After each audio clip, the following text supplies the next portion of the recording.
control accounts, debtors, creditors, and VAT.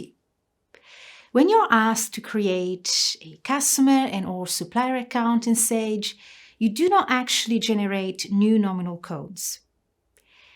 Each allocated to the individual customer or supplier. There is no nominal code called customer A, B, or C. And the same happens for your suppliers. There is no supplier A, B, or C nominal code. Let's think about customers first.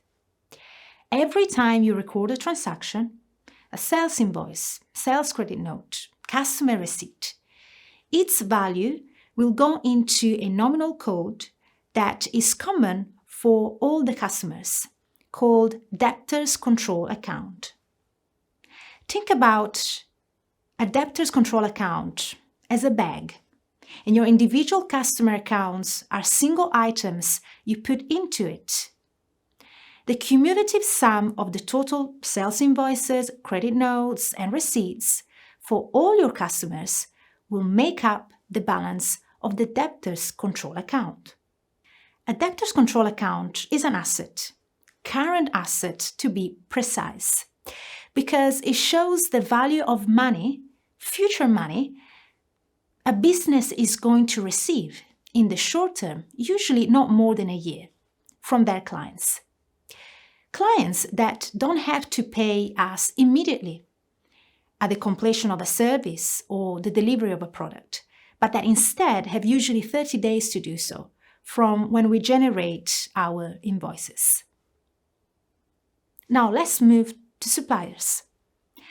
Similarly to the customers, every time you record a transaction, purchase invoice, credit note, supplier payment, its value will go into a nominal code common to all the suppliers called Creditors Control Account.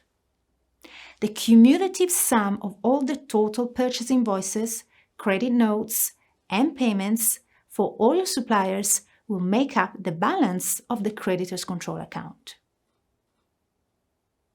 A Creditors Control Account is a liability, a short-term liability.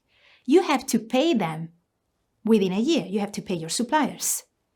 If your suppliers do not give you the option to defer the payment and they want an immediate settlement, then there will be no amount in the Creditors Control Account. Another control account is the VAT Control Account, which includes the total amount of VAT on sales less the VAT on purchases, and vice versa.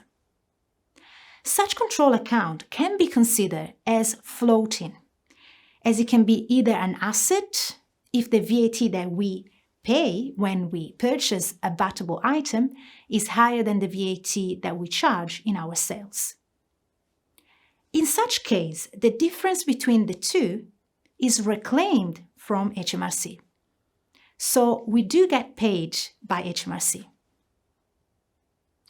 If instead we have charged more VAT on our sales invoices, then the difference between the two, VAT on sales and purchases, will be what we need to pay to HMRC when submitting a VAT return, and therefore is a liability. But really, what is VAT?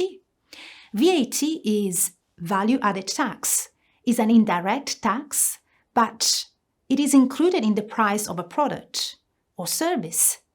And the only liable part is actually the end consumer. It's not the business. When you go to a shop and you buy a product, then you are the only liable for the VAT. VAT can have different values, and it all depends upon the nature of the product or service sold or purchased. In the UK, for example, you have the standard rated items, which is 20% VAT, reduced rated items, 5% VAT. Then you've got zero rated items, 0% VAT. Exempt items, again, 0% VAT. And outside the scope of VAT transactions, which is still nil.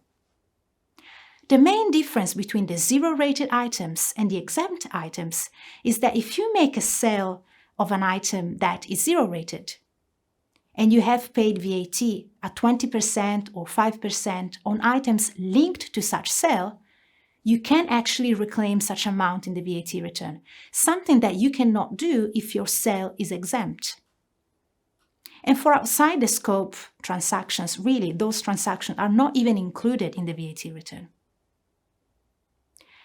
When talking about VAT, it's also important to know that there are several schemes that you can use. The main one is the standard scheme, where you do your VAT return 4 times per year, and you include transactions in the return considering when they have been recorded. But you also have the cash accounting scheme, the annual scheme, the flat rate scheme, the retail schemes. There are so many. Thinking about cash accounting scheme, you include transactions in the VAT return considering the date of receipt or the date of payment. So you do consider the cash flow there.